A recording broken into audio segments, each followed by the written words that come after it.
자, 그 다음 법법자가 나왔죠. 법법자. 우리가 지금 쓰는 글자는 이 법법자예요. 물수에다가 갈거자를 쓰는 글자. 그래서 물이 가는 거예요. 그죠? 자연의 법칙대로 물이 위에서부터 밑으로 흘러가는 것처럼 자연의 법칙대로 이렇게 물이 위에서 아래로 흘러가듯이 이렇게 이제 사람들한테 적용되는 법이라는 것이 어떤 물의 어떤 공평함 이런 것들하고 다 연관을 시켜가지고 이제 순리대로 흘러가는 것. 그래서 사람들한테 모든 사람들한테 순리대로 적용이 돼야 되는 것이 법이다 해가지고 갈거자에 물수를 넣어서 법법자라고 얘기를 해요. 근데 공부를 하시다 보면은 한자 그 네이버 사전에도 이 법법자가 요 법법자로 나와 있기도 해요. 이렇게 하고 그 다음에 갈거자 이렇게 있는 이 법법자가 이렇게 나와요. 그러니까 물수가 제가 지금 여기 위쪽으로 치우쳐져 있었는데 전체적으로 이렇게 물수가 이렇게 있는 거예요. 이렇게 이게 이제 법법자의 옛날 글자예요. 옛날 글자. 우리가 가르쳐 줄 때는 애들한테 이렇게까지 가르쳐 줄 필요는 없어요. 그죠? 이까지 가르쳐 줄 필요는 없지만은 여기에서 충분히 설명이 돼요. 물이 흘러가듯이 모든 사람들에게 공평하게 뭐 순리대로 이제 사람들한테 적용돼야 하는 것이 법이다 해가지고 설명이 되지만은 법법자의 옛날 글자가 이렇게 된다는 것을 지금 한문을 공부하시거나 아니면 큰 사전을 보시거나 네이버 사전에도 나와 있기도 하거든요. 이걸로 설명을 해요. 자, 여기 나와 있는 이 부분 있잖아요. 그죠? 이 부분. 요건 이제 해태치라는 거죠. 해태치. 해태치하기도 하고 해태태하기도 하는 글자예요. 자, 해태라는 것은 뭐냐면은 상상의 동물이에요. 상상의 동물. 그래서 이 상상의 동물인 이 해태는 어떤 이제 판관포청천처럼 이제 뭔가 이렇게 뭔가 이렇게 선과 악을 딱 보고 구분할 수 있다고 얘기를 합니다. 이게 이제 해태치예요.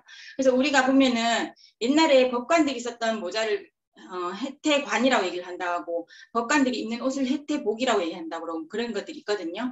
그래서 이제 혜태라는 이 짐승은 옛날에 이제 그 중국에 이제 그런 이야기 그런 게 나와요. 그래서 만약에 어떤 사람들이 재판을 하는데 이 혜태라는 짐승이 옆에 있는 거예요. 그러면서 이 혜태가 옆에 있으면서 이제 어떤 사람이 거짓말을 하거나 뭐 어떤 위증을 하거나 이렇게 하면 이 혜태가 달려 들어가지고 그 사람을 어떻게 벌을 준다고 그렇게 얘기를 하거든요. 물거나 그렇게 뭐 죽이거나 물거나 그랬다는 얘기가 나와요. 그래서 이 혜태는 어떤 정의를 구분할 줄 아는 동물 그렇게 얘기를 해요. 그래서 우리가 왜 가면은 어떤 건물 같은 데 보면은 앞에 입구에 혜태상들이 있어요. 그죠? 우리 그 브랜드에도 혜태라는 게 있고 그런 그 동물의 이름을 묻는 거라고 이해를 하시면 될 것 같아요.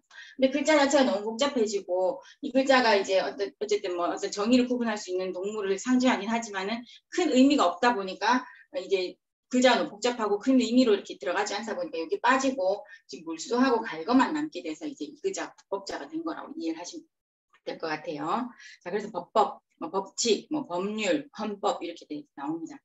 자, 기름 유자는 말미암을 유자가 나왔어요. 그죠? 말미암을 유자는 제가 한번 옛날에 설명을 드렸었어요. 그죠? 유자나무의 열매를 말하는 글자다. 자, 이 글자는 말미암을 유자는 부수가 밭전이에요. 밭전하고 또 상관이 없지만 부수를 밭전으로 넣어놨을 뿐이에요. 자, 이 글자를 보면은 우리가 뒤에 나오는 걸 한번 먼저 볼까요? 이게 107쪽에 나와 있어요. 107쪽에. 107쪽 먼저 한번 보고 설명드릴게요. 107쪽에 보면은 밭전자 부수의 세 번째 그죠? 말미암을 유라는 글자가 나와 있어요. 이제 말미암을 유자의 옛날 글자를 보시면 아시겠지만은 이렇게 어떤 초에 어떤 기름 같은 게 담아져 있는 모습이고 그다음에 촛불이 이렇게 있는 모습이에요. 촛불이 타고 있는 모습이에요. 그죠? 그게 이제 거의 근문에까지는 거의 그 모습이 갔어요. 그래서 기름이고 이제 촛불이 이렇게 타고 있는 모습이에요. 그래서 여기에 이제 유자나무 기름, 유자 껍질에서 나오는 그 기름이 불이 붙는다고 얘기를 하거든요. 그런 기름을 모아가지고 이렇게 불을 붙인 모습이에요. 그게 이제 유자나무 할 때 유자가 이제 말미암을 유자가 되는 거예요. 유자나무 유자는 나무 목자를 쓰면은 유자나무 유자가 돼요. 유자나무 이렇게 얘기를 하거든요. 그래서 이 글자 자체로 뭐 어디서는 뭐 술병 뭐 이렇게 설명하기도 하는데 술병의 의미보다는 유자의 기름을 뜻하는 거다라고 이해를 하셔야 될 것 같아요. 그래서 그 기름으로 인해서 방이 환해지니까 이 말미암다라는 것 자체가 뭐뭇으로 인해서 뭐뭇이 이유가 되어서 이렇게 얘기하잖아요. 그죠? 그게 이제 말미암을 유 이렇게 얘기합니다. 말미암을 유. 그래서 이유할 때 이렇게 되는 거예요. 그래서 이 기름 때문에 기름이 이유가 되어서 뭐 불이 불이 밝혀져서 온 방이 환해진다. 그렇게 이해하시면 되겠죠, 그죠? 그게 이제 말미암을 유자고, 앞에 지금 우리가 지금 물수굿을 하고 있으니까 물수가 이렇게 들어가면 이 글자는 유자나무 유자, 유자를 뜻한 이 말미암을 유자에다가 물, 그죠? 그 어떤 기름의 성분을 말하는 거예요. 액체의 성분. 그래서 이 글자가 기름 유자가 되는 거예요. 기름유. 자, 그래서 물을 뜻하는 물수와 소리를 뜻하는 유를 합하여 만든 글자. 그래서 기름유라고 되어 있다. 이렇게 있어요. 그래서 뭐 석유, 유전, 뭐 주유소 이렇게 쓰는 글자입니다. 자, 그 다음 밑에 거 울읍자입니다. 울읍. 울읍자는 물수에다가 설립이에요. 그죠? 설립. 설립이라는 글자는 옛날에 이제 근대는 근대오죠. 사람이 두 팔 벌려 크게 서 있는 모습. 사람이 땅을 딛고 서 있다 하면은 이 글자는 이제 설립이 된다 이렇게 있어요. 설립이 된다. 그래서 땅을 딛고 사람이 서 있는 모습, 설립이라고 얘기를 했고, 자, 설립에 앞에 이제 물수자가 들어가 있어요, 그죠? 그래서 사람이 서서 우는 모습이다라고 생각하는 겁니다. 사람이 서서 우는 모습. 그래서 울면서 서 있는 모습, 뭐 서서 우는 모습, 뭐 그렇게 이해를 하시면 되죠, 그죠? 울다라는 뜻을 가진 글자는 우리가 울곡이라는 글자도 하고, 곡하다 할 때, 그죠? 곡. 그래서 이 글자는 통곡하다 할 때 이 글자를 쓰잖아요, 그죠? 그래서 이 곡자는 소리 내서 크게 우는 것을 울다 곡자로 얘기해, 울다 곡. 그럼 울읍은 곡을 상대돼 가지고 서가지고 막 소리 내서 우는 게 아니라 상대적인 개념이에요. 좀 서가지고 소리 없이 이렇게 우는 거를 읍이라고 얘기해요. 울읍. 자, 감읍, 읍소 이렇게 얘기를 하고. 자, 아까 제가 수업 시작 전에 그 카톡에 그죠? 읍참마속이라는 성을 하나 보내드렸어요. 자, 읍참마속이라는 성은 뭐 들어보셨을 수도 있고 안 들어보셨을 수도 있지만은 일벌백계라는 성하고 같이 연관을 시켜가지고 같이 비슷한 성어로 이렇게 묶이는 성어입니다. 일벌백계.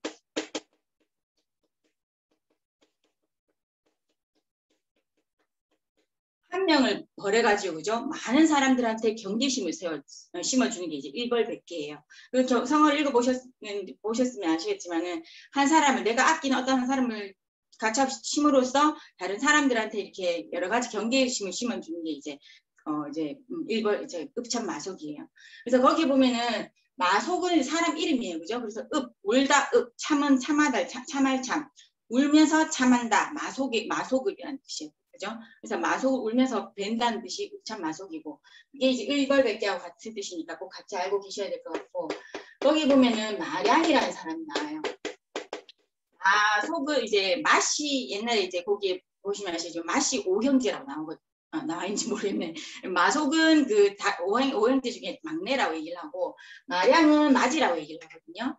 마량에 관한 성어도 유명한 게 있어요. 그 마씨 오형제가 그 당시에 가장 정말 그 다섯 형제가 정말 다 이제 재주가 출중하고 다 뭐 이렇게 여러 가지로 이제 유명한 그 형제들이었는데 그 중에 마량이라는 형이 제일 큰 형이라고 얘기를 하는데 이 마량이라는 사람이 어릴 때부터 눈썹이 하였대요. 근데 그 다섯 형제 중에 이 마량의 그 재주가 제일 뛰어났다고 얘기를 하거든요. 그래서 이 마량의 재주가 제일 뛰어났는데 그 사람이 어릴 때부터 눈썹이 하얘가지고 이 사람을 보고 백미라고 얘기했어요. 백미. 눈썹미자를 써가지고 백미. 그래서 우리가 어떤 작품에서 가장 뛰어난 부분 아니면 어떤 영화 같은 데서 가장 뛰어난 장면 이런 것을 어떤 그 작품에 뭐 백미다 이렇게 얘기를 하잖아요. 그죠? 그게 이제 마량이라는 사람의 고사에서 나온 성어입니다. 그래서 읍참마속은 우리가 지금 제가 알려드렸고 백미라는 성어도 이제 그 마속의 형인 마량에서 나온 성어라는 것도 꼭 알고 계시면 좋을 것 같아요. 그래서 이 백미는 거기서 나온 말이다 같이 꼭 뭐 지금 백미, 일벌백계, 읍참마속 다 같이 알고 계시면 좋겠습니다. 자, 그 다음 물댈주라는 글자입니다. 물댈주. 물댈주자는 우리가 앞에서 주인주자 할 때 했었어요. 그죠? 불동주 이제 점주, 그죠? 점주 이거 부수할 때 했었어요. 자, 이것도 역시 주인주라는 이 글자 자체도 역시 촛대에서 불이 타고 있는 모습이에요. 그래서 방 안에서 촛대에서 불이 타니까 그걸 중심으로 인해서 온 방이 환해진다. 그죠? 그래서 이제 이게 중심이 된다는 뜻을 가진 주인주라는 글자가 되는 거예요. 주인주. 그래서 이제 물수자를 넣으면은 물을 어떤 가운데 이렇게 모아가지고 쏘는 모습이에요. 그게 이제 물댈주자예요. 물댈주. 그래서 주사할 때 그죠? 주사할 때도 물을 한 곳으로 모아가지고 그 주사반을 통해서 들어오잖아요. 그죠? 그게 이제 그런 의미라고 이해를 하시면 될 것 같아요. 그래서 여기는 용례로 뭐 주의, 주목, 주사, 뭐 주유, 뭐 그죠? 아까 그 기름유자 써가지고 주유 해도 되겠다. 그죠? 자, 그 다음 다스릴 치라는 거 있잖아요. 다스릴 치. 자, 다스릴 치자는 요 글자를 먼저 알고 계셔야 돼요. 요 글자. 요 글자는 기쁠태라고 하는 글자. 기쁠태. 별 이름 태 하기도 하고 별 이름 태. 요 글자 옛날 글자를 보시면은 여기에 다스릴 치에도 나와 있긴 해요. 소전의 글자 재 보면은 요렇게 돼가지고 요거라 했다 그죠? 자, 요렇게 담겨 있어요. 자, 어쨌든 요 글자가 이렇게 됐다. 자, 요 부분은 그러면은 요 글자는 우리가 단독으로 쓸 때는 사사로울 사, 사사사 이렇게 얘기하는 글자예요. 그죠? 근데 그거하고는 상관이 없어요. 사사로울 사자 옛날 글자는 이렇게 돼 있거든요. 팔이 안으로 그냥 굽은 모습. 근데 요건 좀 더 꼬여 있어요. 자, 이건 뭐냐면은 뱃속에 있는 태아의 모습이다라고 설명해요. 뱃속에 있는 태아의 모습. 자, 그러면 이건 태아다. 그러면 이것은 태아를 담고 있는 자궁의 모습이다라고 설명하는 거예요. 그래서 뱃속에 아기가 이렇게 있으니까 기쁘다는 뜻. 그게 이제 기쁠태. 사람 이름에 뭐 태 이렇게 뭐 다른 태자도 쓰긴 하지만 이걸 쓰거나 뭐 특별하게 뭐 어떤 한문에서 이게 별 이름태 이렇게 설명하기도 하는 글자지만 기쁠태라는 것을 알고 계셔야 돼요. 기쁠태. 그래서 기쁠태라는 글자는 뱃속에 아기가 있으니까 기쁜 모습이다. 이제 기쁘다 해가지고 기쁠태라고 얘기를 합니다. 자, 그래서 잉태하다 할 때 태자를 이걸 써요. 아이의 태. 자, 육달월이 들어가고, 그죠? 이게 이제 뱃속에 아이가 있으니까 어떤 몸의 어떤 일부분이다. 그리고 이제 부수가 된다. 그죠? 이게 이제 아이의 태라는 거죠. 아이의 태. 자, 그 다음 여자 여자에다가 이 태자가 들어가면 시작할 시자가 되죠. 그죠? 시작할 시. 여자 뱃속에 아이가 있다. 그것으로 인해서 생명이 시작되고 역사가 또 다른 역사가 시작되기도 하고. 그래서 이 글자가 시작하다. 비로소시. 비로소시 하잖아요. 비로소. 비로소시, 뭐 시작할 시, 뭐 그렇게 얘기를 해요. 어쨌든 시작한다는 의미입니다. 자, 그 다음 태자 밑에다가 마음 심자를 들어가면은 게으를 태자가 돼요. 게으를 태. 여자가 이제 임신을 하면은 내가 게을러지고 싶어서 게을러지는 것도 뭐 물론 있겠지만 그것보다는 저절로 몸이 느릿느릿하게 돼요. 막 빨리빨리 움직이면 위험하다 하고 하니까 느릿느릿하게 되는 모습이에요. 그게 이제 아기가 있고 그 마음가짐을 항상 느긋하게 가져야 된다. 이런 뜻으로 설명을 하거든요. 그게 이제 조금 부정적으로 돼서 이제 게으르다는 뜻으로 이렇게 쓰이긴 하지만은 어쨌든 태만하다 할 때 태, 게으를 태자 이렇게 되는 겁니다. 그래서 요 글자가 그런 의미가 있다는 거 알고 계시면은 이런 것들이 이제 해석이 되니까 같이 꼭 알고 계시면 좋을 것 같아요. 그래서 한문을 한자 공부를 하실 때는 한문은 이런 걸 하나하나 알고 따져갖고 하려고 그러면 조금 힘들어요. 너무 이렇게 그렇게 진도가 안 나가고 하기 때문에. 근데 한자를 처음에 지금 선생님들이 하나하나 공부하기 시작하면서 이런 거 하나하나의 명칭도 좀 정확하게 아시면 좋을 것 같아요. 게으를 태, 뭐 사사로울 사자지만은 원래는 사사로울 사자지만 그런 뜻은 아니고 어쨌든 뭐 이렇게 사사로울 사, 뭐 그리고 이거 뭐 보기육 뭐 이런 것들은 아니까 그죠? 어쨌든 아이들을 가르칠 때도 하나하나 의미를 계속 물어보고 계속 그거 하나하나의 의미를 계속 익힐 수 있도록 도와주시는 게 제일 좋은 방법인 것 같습니다. 자, 그럼 다스릴 치가 나오죠. 다스릴 치. 다스릴 치라는 것은 물기를 터가지고 기쁘게 해주는 거예요. 제가 지난주에 이제 우왕의 치수에 대한 얘기 한번 했었잖아요. 그죠? 물기를 터가지고, 물이 이렇게 물고를 제대로 터줘야지 그게 범람하지 않고, 다른 곳으로 가지 않고, 제대로 흘러가야지 거기서 이제 뭐 사람들이 살 수도 있고, 농사를 지을 수도 있고. 그래서 치수에 관한 한자가 이거예요. 치수에서 나온 한자. 그래서 물기를 제대로 터가지고, 물기를 다스려주는 것. 그게 이제 물기를 제대로 다스려주는 것. 그게 이제 다스릴 치자입니다. 다스릴 치. 그래서 물기를 터서 기쁘게 한다. 다스릴 치. 정치, 완치, 이열치열 이럴 때 쓰는 글자입니다. 이 글자는 우리가 대대라는 글자 있죠. 무대할 때 대자. 무대할 때 대자. 이거 맞죠? 쓸 때마다 뭔가 조금 빠진 것 같은 느낌이 드는 글자. 이게 무대할 때 대대제, 대대. 뭔가 이렇게 높은 곳에 이렇게 널찍하게 있는 그걸 대라고 얘기를 하거든요. 그거에 간체자를 이걸 쓰기도 해요. 그래서 우리가 대만 할 때 대만에서도 대만은 간체자를 쓰지 않고 우리처럼 정자체를 써요. 그죠? 그래서 대만 할 때 이렇게 쓰지만 우리가 중국어에서 타이완 할 때는 이걸 쓰잖아요. 그죠? 그래서 요거의 간체자로 쓰이기도 한다라고 이해를 하시면 될 것 같아요. 뭐 간체자로 쓰이기도 하고 간체자로 쓰입니다. 그래서 그런 것들도 한번 참고를 해보시면 좋을 것 같아요. 곧 태풍이 언제 오는지 모르겠지만 태풍이 온다고 하잖아요. 그죠? 바람풍자에다가 이 태자를 쓰면은 이 글자 태풍 태자예요. 태풍 태. 바람이 기쁘다보다는 이때는 뭐 어떤 기쁜 그런 거에서 이제 뭔가 크다라는 뜻으로 이제 확장을 시켜갖고 이해를 하시면 될 것 같아요. 그래서 바람이 크게 부는 거. 그래서 태풍 태자고 태풍 이렇게 쓰겠죠. 태풍. 태풍이 언제 온지 진짜 모르겠지만 아까부터 바람이 엄청 부는 것 같거든요. 지금 우리 집도 아까 문이 안 열리길래 문을 누가 잠글 줄 알고 계속 이랬는데 보니까 바람 때문에 이렇게 밀려가지고 바람치게 문 열어놨더만 그렇게 되더라고요. 어쨌든 그런 글자도 이런 글자도 같이 하나 알고 계시면 좋겠다. 그죠? 자, 그 다음 클태자입니다. 클태. 클태자도 밑에 이제 물수가 부수가 들어갔어요. 그죠? 클태자는 요 글자의 소정 글자들 한번 보시면은 이해가 좀 됩니다. 자, 사람이 이렇게 있어요. 그죠? 사람이 있고 두 손을 이렇게 받치고 있는 모습이고 그 다음에 물이 이렇게 흘러가는 모습이에요. 그리고 못 그랬어요. 책을 보세요. 책을. 자, 보시면 아시겠지만은 사람이에요. 두 손은 이 두 손이라는 것은 사람을 떠받들고 있는 손이에요. 떠받들고 있고 이 물이라는 것은 그 사람을 씻긴 물이에요. 씻긴 물. 그래서 씻게 내려온 물이에요. 그래서 이 글자는 제사장을 뜻합니다. 제사장. 자, 제사장이 제사를 지내기 전에 목욕 재개를 하는 모습이다라고 설명하는 거예요. 그래서 목욕 재개를 해가지고 이제 큰 제사 목욕 재개를 한다는 것은 어떤 그냥 일반적인 그런 제사보다는 큰 제사를 앞두고 있다. 그렇게 이해를 하시면 되겠고 이제 그런 큰 제사를 지내고 이제 지내는 이유는 나라가 평안해지기 위해서 어떤 것이 평안해지기를 기원하는 글자잖아요. 기원한다는 뜻이잖아요. 그죠? 그래서 큰 제사를 앞두고 있다 해가지고 이 글자가 이렇게 변하면서 글태가 돼요. 글태. 그래서 제사장이 큰 제사를 앞두고 목욕 재개를 하는 모습이다. 그게 이제 글태. 그렇지만 이제 그 제사를 하고 지내는 이유는 어떤 평안을 기원하기 위해서니까 이 글자는 편안할 태자예요. 편안할 태. 그래서 태평성대 할 때 그죠? 태평성대 할 때 이 글자를 쓰는 거예요. 태평성대 할 때. 자, 그 다음에 태평성대 할 때 이 태자를 쓰기도 해요. 가끔은 같이 통용돼서 쓰이기도 하지만은 용례를 보면은 좀 달라요.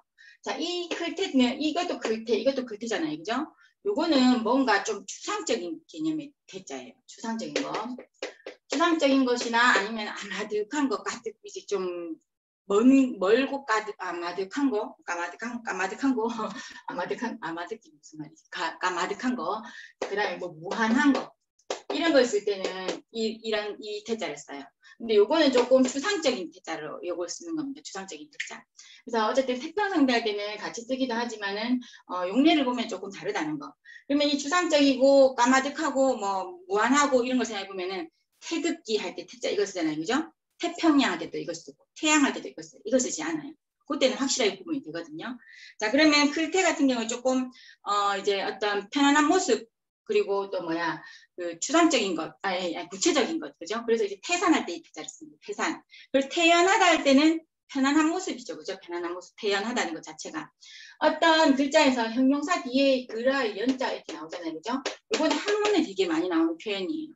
형용사 뒤에 이렇게 연자 이렇게 나오면은 요 형용사인 모습이라는 뜻으로 해석해 합니다. 그래서 그러하다보다는 이 그러하려니라고 우리가 알고 있어가지고 크고 그러하다, 뭐 큰 그러하다, 뭐 말이 좀 연결하기가 조금 힘들어요. 그죠? 그럴 때는 이런 형용사 뒤에 연자가 오면은 큰 모습 이렇게 이해를 하시면 됩니다. 큰 모습. 그래서 이제 태연하다는 것 자체도 편안한 모습으로 이해를 하시면 될 것 같아요. 자, 그래서 클태자는 크다는 뜻도 있지만 편안한 뜻도 가지고 있다는 것도 꼭 알고 계셔야 될 것 같아요. 자, 여기는 안 나오지만은 태산북두라는 성어가 있어요. 태산북두. 태산북두. 태산 같고 북두칠성 같은 이런 뜻이에요. 뭐냐면은 어떤 이제 그 어떤 사람들이 많은 사람들이 존경을 받는 위대한 사람 이런 사람들을 이제 한문에서 이렇게 그 사람들 상징할 때 태산북두와 같은 존재다 이렇게 설명하기도 하거든요. 그런 것들도 여기는 안 나와 있지만 같이 하나 꼭 적어 놓으세요. 자, 그 다음 물결파자입니다. 물결파. 물결파라는 글자는 가죽피자가 들어갔어요. 그죠? 가죽피. 가죽피자는 제가 설명을 뭐 여러 번 드렸어요. 그죠? 밑에 돈이고 도구고 가죽이고 그죠? 손에다가 막대기를 잡고 있는 모습 놓으니까 손에다가 막대기를 잡고 있는 모습이고 이것은 가죽을 벗겨낸 모습이에요. 따로록 이렇게 여기 말려있는 것은 가죽이 이렇게 벗겨내가지고 가죽 끝이 말려있는 모습이다라고 얘기했어요. 이게 이제 가죽피자예요. 가죽피. 가죽이라는 것은 우리가 이것도 가죽이잖아요. 그렇죠? 그래서 이 가죽피라는 것 글자는 가죽이라는 뜻도 있지만 표면 이렇게 겉에 이런 뜻으로 또 쓰이는 글자예요. 그죠? 거기 이제 물 숫자가 이렇게 있으면은 물결파예요. 물결파. 물결이라는 것은 어떤 물의 겉에 이렇게 출렁출렁거리는 게 물결이잖아요. 그죠? 그게 이제 물결파예요. 물결파. 근데 우리가 짐승의 가죽을 직접 본 적은 없는 거지만 그 어떤 그 정말 이렇게 소가죽 같은 걸 금방 벗기고 이런 거 못 본 것 같지만은 그런 짐승 가죽들은 뭔가 이렇게 굴곡이 되게 심하진 않아요. 어쨌든 그런 동물의 이렇게 표 겉에 있던 가죽들이 그죠? 그래서 이 물결파는 조금 잔잔한 파도할 때 이거 있어요. 그죠? 그래서 잔잔한 물결을 물결파라고 얘기를 하고 나중에 좀 이따 배우겠지만 물결랑이라는 글자도 있어요. 물결랑. 그래서 물결파, 물결랑 이렇게 얘기를 하거든요. 그러니까 요 물결랑자는 좀 큰 파도를 랑이라고 얘기해요. 큰 파도. 그래서 파랑 이렇게 우리 파랑주의보 이렇게 얘기 들어봤잖아요. 그죠? 기상 이제 일기예보 보면은 자, 그때는 이제 파랑 해가지고 그냥 물결 뭐 어떤 파도의 그런 뜻으로 그냥 총괄해서 쓰긴 하는데 한문에서 봤을 때는 요거는 조금 잔잔한 파도, 요것은 아주 좀 큰 파도, 멀리 나가야지 볼 수 있는 그런 파도 있잖아요. 그죠? 그런 거라고 이해를 하시면 될 것 같아요. 뭔가 치솟는 물결 뭐 그런 걸로 이해하시면 되겠고 자 그래서 잔잔하게 물결 물 위에 이제 그 가죽의 주름처럼 잔잔하게 치고 있는 파도 물결 그게 이제 가죽 물결 파자입니다. 물결파. 그래서 한파 뭐 풍파 파급 이렇게 쓰는 글자입니다. 자, 그 다음 물하자입니다. 물하자는 제가 오르가자도 설명을 드려보고 그죠? 앞에서 우리가 강강자 할 때 제가 한번 요전에 한번 저 시간에 했었던 것 같아요. 그죠? 설명을 드렸어요. 일반적으로 이제 남강 북하라고 얘기를 해가지고 중국의 남쪽에서는 강이라고 보통 명칭을 붙이고 중국의 북쪽에는 하라고 보신다고 그랬어요. 그리고 우리 한문을 공부하다가 강하 이런 말이 나오면은 그냥 일반적인 강, 일반적인 하라고 설명할 수도 있겠지만은 강이나 하가 이렇게 나오면은 강 나오면은 일반적으로 장강을 설명하는 거고 하 나오면은 황하를 설명하는 거다라고 얘기를 해요. 그리고 강은 조금 쭉 뻗은 형태를 또 강이라고 얘기를 하고 요건 조금 굴곡이 이렇게 좀 많이 굽이치는 것을 하라고 설명하기도 한다 그랬고 그래서 장강은 진짜로 좀 그 물줄기 자체가 조금 쭉 뻗어 있고 이 황하는 물줄기 자체가 되게 이렇게 좀 구불구불하게 이렇게 돼 있다고 얘기를 하거든요. 그러면서 이제 퇴적물 같은 것들이 한 곳으로 쌓이면서 거기 이렇게 비옥한 곳이 되다 보니까 사람들이 모여 살고 문명이 발달하고 그래가지고 이제 황하 문명이란 말 있잖아요. 그죠? 그게 이제 다 그런 의미입니다. 자, 그래서 물하라는 글자는 요거하고 비교를 했을 때 조금 뭐 굽이친 강 아니면은 북쪽에서는 그런 것을 이제 하라고 명칭을 붙인다. 그 정도 이해하시면 될 것 같아요. 자, 그 다음 골동하고 밝을 통할 차례입니다. 골동, 밝을 통. 물을 뜻하는 물수와 소리를 나타내는 이 글자는 한 가지 동, 같을 동 하는 글자예요. 그죠? 같을 동, 한 가지 동 하는 글자예요. 자, 이 글자는 뭐 여러 가지로 해석을 합니다. 어떤 동굴 안에 아니면 어떤 공간 안에 사람들이 한 마음으로 있는 것. 한 가지, 사람들이 그 좁은 곳에 모여 살려면은 마음을 하나로 뭉쳐야 되겠잖아요. 그죠? 그게 이제 한 가지 동, 같을 동 하기도 하고, 뭐 옥막 집안의 사람들이 한 마음으로 모여 사는 것. 뭐 동굴 안에 사람들이 한 마음으로 모여 사는 것. 뭐 그렇게 설명을 해요. 그게 이제 한 가지 동, 같을 동 하는 글자고, 자, 물수예요, 물수. 물수가 이렇게 붓으로 들어가면은 같은 물이에요. 같은 물. 같은 물을 먹고 사는 마을 사람들이란 뜻이에요. 그래서 여기는 골동 되어 있지만은 골동하기도 하고 골짜기동 하기도 하고 고을동 하기도 해요. 고을동. 그래서 무슨 동 있잖아요. 그죠? 뭐 여기에 뭐 무슨 동, 저는 읍에 살아가지고 동 이름이 갑자기 생각이 잘 안 나요. 우리 집은 저희 친정은 지저동 뭐 이런 동 그때 쓰는 글자 이 동이에요. 동. 그래서 고을동 같은 물을 먹고 사는 마을 사람들이 같은 물을 먹고 산다 해가지고 고을동 하는 글자예요. 그래서 물을 함께 쓰는 마을 그렇게 이해하시면 되겠고 이 글자는 주의하실 게 이제 여기 뭐 보면은 밝을 통이라고 나와요. 밝을 통 같이 알고 계셔야 돼요. 같이. 통찰하다 할 때는 동찰이라고 읽을 수가 없으니까 통찰이라는 것도 같이 알고 계셔야 돼요. 이것은 이제 고울하고 뭐 밝은 거하고 어떻게 큰 의미가 연결이 잘 안 돼요. 그러니까 이런 것들은 그냥 어떻게 이제 처음에는 고울동이었지만은 나중에 이렇게 파생된 의미로 이제 밝을 통으로 쓰이기도 한다. 이 정도로 알고 계셔야 될 것 같아요. 자, 그 다음 씻을 새라는 글자입니다. 씻을 새. 씻을 새자는 물수에다가 먼저 선이에요. 그죠? 먼저 선. 먼저 선자의 옛날 글자를 보면은 본문에 보면 이렇게 돼 있어요. 이렇게. 사람이고 발이에요. 사람 발. 그치 진짜니까 사람 발. 그래서 먼저 선이 그래서 말하자면은 먼저 선자는 요거예요. 요거. 여기서 이렇게 바뀐 거예요. 그래서 이 윗부분은 소도 아니고 막 여기 이제 요 그칠 지가 변형된 거예요. 다른 특별한 의미가 없이. 그래서 사람이잖아요. 그죠? 사람. 어진 사람 인, 걷는 사람 인 하는 글자예요. 사람 발. 사람이 걸어갈 때는 내가 발이 내 몸보다 먼저 앞에 나가잖아요. 그죠? 그게 이제 먼저 선이라는 거죠. 먼저 선. 사람이 갈 때 발이 먼저 내 몸보다 앞으로 나간다. 그렇게 되죠. 그죠? 만약 몸이 앞으로 나오면 넘어지잖아요. 그죠? 그게 이제 먼저 선이에요. 먼저 선. 자, 그래서 먼저 선자를 쓰고 물수자를 써가지고 먼저 씻는 것이라는 뜻이에요. 먼저 씻는 것. 그래서 원래는 먼저 발을 손이 먼저 발을 씻는다는 뜻으로 쓰인 글자입니다. 먼저 발을 씻는다. 근데 생각해보면 손부터 먼저 씻어야 될 것 같은데. 그래서 어쨌든 원래는 그런 뜻이었는지 모르겠지만 지금은 일반적으로 그냥 씻는다라는 의미로 이제 이해를 하시면 될 거예요. 일반적으로 그냥 씻는 의미. 씻을 새라는 글자인 겁니다. 씻을 새. 세수, 세차, 뭐 세련 이렇게 쓰는 글자입니다. 먼저 선자가 2개 있으면 빨리빨리 갈 신이라는 글자예요. 빨리빨리 갈 신. 말이 서로 아따투어 막 가는 거예요. 빨리빨리 갈 신. 단독으로 쓸 일은 잘 없어요. 잘 없지만은 밑에 저기 패자 이렇게 들어가면은 도울찬이에요. 도울찬. 이 글자는 우리가 찬조 뭐 할 때 그죠? 찬조 말고 또 무슨 단어가 있을까? 하여튼 그때 쓰는 글자 도울찬.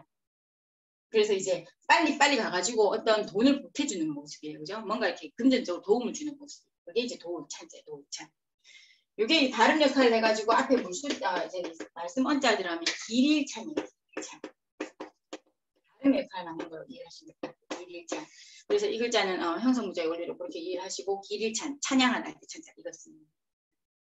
자, 큰 바다 양자를 보면은 우리가 지난주에 이제 바다 해 설명할 때 제가 큰 바다 양자 한번 설명을 드렸었어요. 그죠? 양양자 들어가요. 양양자. 양양자는 왜 들어갔냐면은 이제 큰 바다. 그러니까 여기 바다 해는 가까이 있는 매번 볼 수 있는 물 가까이 그러니까 근해 할 때 이 글자를 쓰니까 그죠? 가까이서 볼 수 있는 바다는 바다해. 큰 바다는 태평양 대서양 할 때 이 양자를 쓰잖아요. 그죠? 요거는 우리가 배를 타고 멀리 나가야 볼 수 있는 바다. 아니면 비행기를 타고 멀리 가야지 볼 수 있는 그 바다예요. 그죠? 요거는 큰 바다, 양 이렇게 얘기합니다. 자, 요거는 양양자 들어간 이유가 양이 한 마리, 2마리 다니는 게 아니라 양은 떼를 지어가지고 언덕을 이렇게 넘실넘실 이렇게 다니잖아요. 그죠? 그래서 이제 그걸 보고 양양자를 넣어가지고 큰 바다, 먼 바다에서 파도가 이렇게 넘실넘실 치는 모습이 양떼가 이렇게 움직이는 모습하고 연관을 지어가지고 이 글자를 이렇게 큰 바다 양에 이제 양양자를 넣었다라고 설명하는 겁니다. 자, 큰 바다라는 것은 어쨌든 여기서부터 막 멀리 떨어져 있는 곳이에요. 그죠? 그래서 이 양양자는, 그 큰 바다 양자는 바다라는 뜻도 쓰이지만 우리가 서양할 때, 그러니까 양복, 이런 거 그죠? 양복, 양말 이런 거 할 때 또 다 이 글자를 쓰거든요. 서양에서 들어왔다는 뜻이에요. 그래서 어떤 단어에 이 양자가 들어가면은 바다라기보다는 서양에서 어떤 들어온 것으로 이해를 하시면 될 것 같아요. 양복 여기 있네 그죠? 양복, 양약, 뭐 양식 그렇게 쓰는 글자입니다. 자, 양양자가 들어가는 글자는 자세할 상이라는 글자가 있어요. 자세할 상.